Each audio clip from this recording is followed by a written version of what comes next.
O gráfico representa o comportamento do módulo da quantidade de movimento de uma bola de bilhar em função do tempo t. Nesse gráfico são identificados os trechos 1, 2, 3 e 4. A partir do gráfico é correto afirmar que... E a gente tem as opções, vamos analisar uma por uma e descobrir a resposta certa.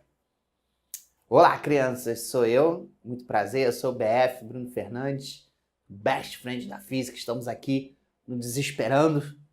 Tem prova amanhã? Tá desesperado? Fica tranquilo, que aqui é a melhor maneira de você aprender, que é exercitando. Então é isso aí, vamos lá, botar a mão na massa, tirar esse monstro da jaula brrr, e arrebentar a boca do balão. Então vamos fazer essa questãozinha aqui teórica, muito legal, dá pra gente revisar aí os conceitos principais. Começar com a brincadeira falando de quantidade de movimento, né? O que é quantidade de movimento? Quantidade de movimento é uma grandeza super importante dentro da física, a gente não utiliza ela no cotidiano, mas dentro da física ela tem um poder gigante. Tá? E a quantidade de movimento, ela é muito simples. Ela é um vetor, tá? Então ela depende de duas coisas. Da massa do objeto, tá? Quanto mais maçudo o objeto for, maior a quantidade de movimento dele, e da velocidade que ele tem.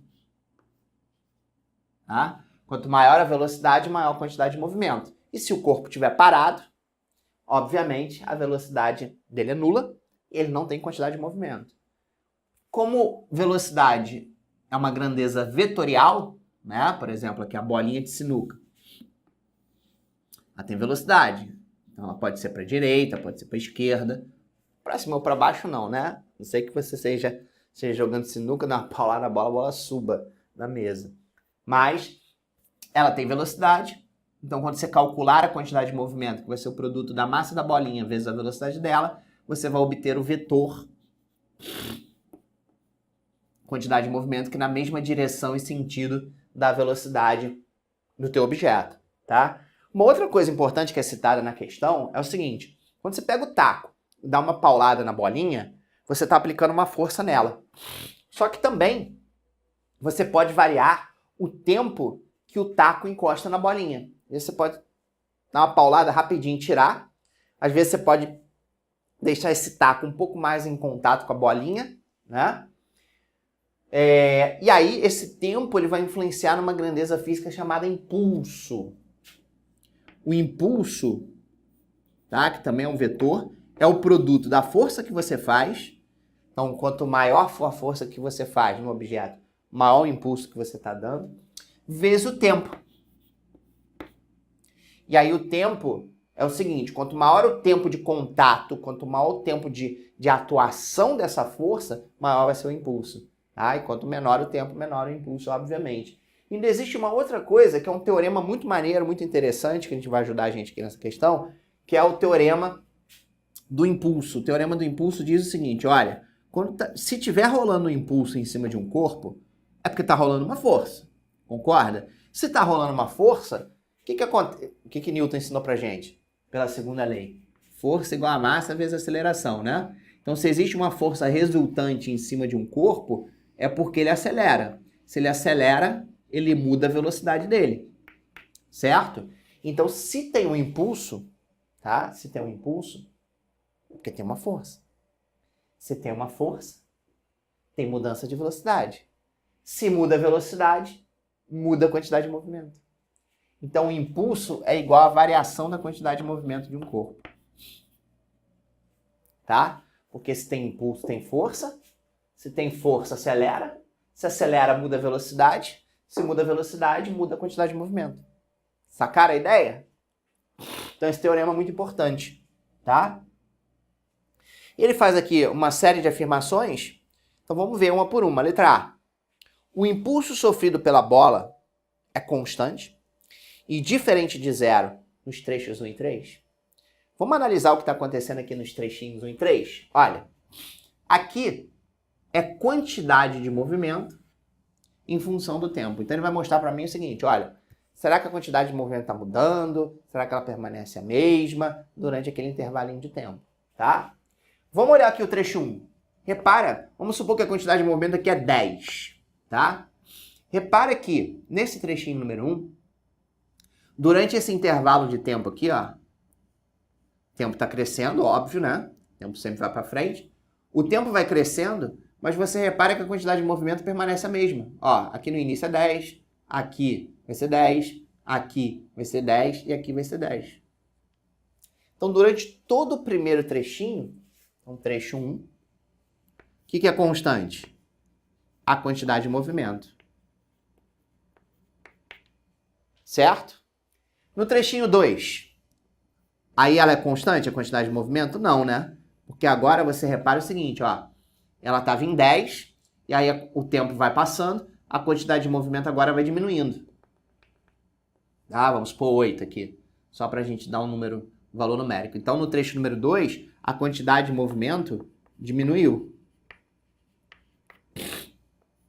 No trechinho 3, o que está rolando aqui no trecho 3? Aí, ó, de novo, a quantidade de movimento fica constante, né? Ó, repara que durante esse trechinho a quantidade de movimento é 8. Então, aqui, constante. E no último trechinho, que é o trecho 4, o que aconteceu com a quantidade de movimento? Vamos lá, ser inteligente. Agora vai diminuir, né? Porque ela vai passar aqui de 8, vai diminuindo, 7, 6, 5, 4, 3, 2, 1, até a quantidade de movimento zerar. Show? Então, aqui a quantidade de movimento diminui também. Mas espera aí, a quantidade de movimento depende de 2 fatores, da massa e da velocidade. Só que a massa aqui nunca vai mudar, porque a bolinha de sinuca vai manter a massa dela. Se ela tem, sei lá, 200 gramas, ela vai ter 200 gramas o tempo inteiro. Concorda comigo? Então esse fator aqui não vai influenciar em nada. A massa é sempre constante. Então se esse cara aqui não muda, o único que pode variar é a velocidade, né? Claro, né? No jogo de sinuca, a bolinha às vezes está mais rápida, às vezes está mais lenta, às vezes está parada. Então, se eu variar a velocidade, é o único jeito aqui de eu variar a quantidade de movimento. Mas espera aí, se no primeiro trechinho e no terceiro trechinho a quantidade de movimento foi a mesma, é porque a velocidade também permaneceu a mesma. A velocidade no trecho 1 e 3, ela é constante, ela é igual, ela permanece igual o tempo todo. Por isso que quando você multiplica esse número por esse número vai ser constante, não vai mudar. Então, no trechinho 1 e 3, eu concluo que a velocidade é constante. Que a quantidade de movimento não mudou. Ela só muda se a velocidade mudar, já que a massa não pode mudar nunca. Certo? Agora, no trechinho 2 e 4, a quantidade de movimento está diminuindo. Se ela está diminuindo, é porque alguém tem que diminuir aqui. A massa não pode ser, que a massa é a massa fixa da bolinha de bilhar. Então só pode ser a velocidade, né? Então a velocidade no trechinho 2 e 4 está diminuindo. O velour diminui. O velour diminui. Show? Então essa é a interpretação. Então ele fala, o impulso sofrido pela bola é constante e diferente de zero nos trechos 1 e 3. Repara pelo teorema do impulso que só se o impulso existir, a quantidade de movimento tem que mudar. Mas espera aí, no trecho 1 e 3, a quantidade de movimento não muda, ela é constante. No trecho 1, por exemplo, ela é 10. 10 menos 10 dá 0. Então, se a quantidade de movimento não muda, se isso aqui é 0, o impulso também é 0. E ele está falando que vai ser diferente de 0. Então, a letra A é falsa. Show? Só existe impulso se eu variar a velocidade do objeto. No trecho número 1, a velocidade é constante. No trecho 3, a velocidade é constante. Então, não posso ter impulso. Certo? Então, a letra A é falsa. B, a variação da quantidade de movimento é nula nos trechos 2 e 4? Não, né? Porque aí no trecho 2 e 4, a gente viu que a quantidade de movimento está diminuindo. Então tem variação da quantidade de movimento. Ela não é 0. Certo? Então na letra B, a letra B é falsa. C, o impulso sofrido pela bola é diferente de 0 nos trechos 2 e 4? Então para ter impulso tem que ter o quê? Tem que mudar a quantidade de movimento. Mudar a velocidade para mudar a quantidade de movimento. E no trecho 2 e 4, ó, velocidade diminui. Então, se a velocidade está mudando, a quantidade de movimento também está mudando. Então, temos variação da quantidade de movimento, temos impulso. Então a resposta certa é a letra C. C de casa, C de... Letra D.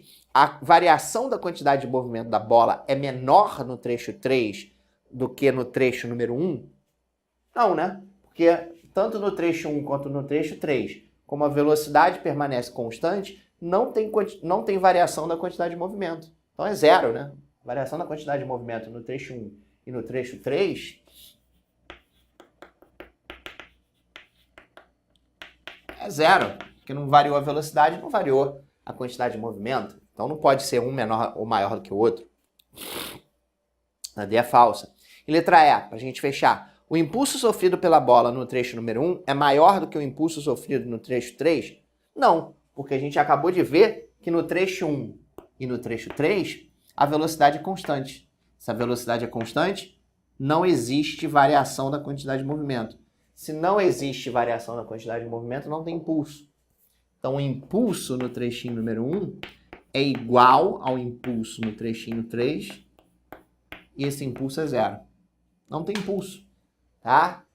Se a velocidade permanece constante, não tem impulso, porque não tem força resultante. Show de bola? Então, belíssima questão para a gente começar a nossa brincadeira. Sensacional, que a gente revisou aí os conceitos de quantidade de movimento, impulso, teorema do impulso, que é super importante. Então, espero que você tenha gostado. Continue com a gente, né? Tem muita coisa para a gente ver por aí. E é isso aí. Aqui você aprende exercitando. Um grande beijo. Tchau, tchau.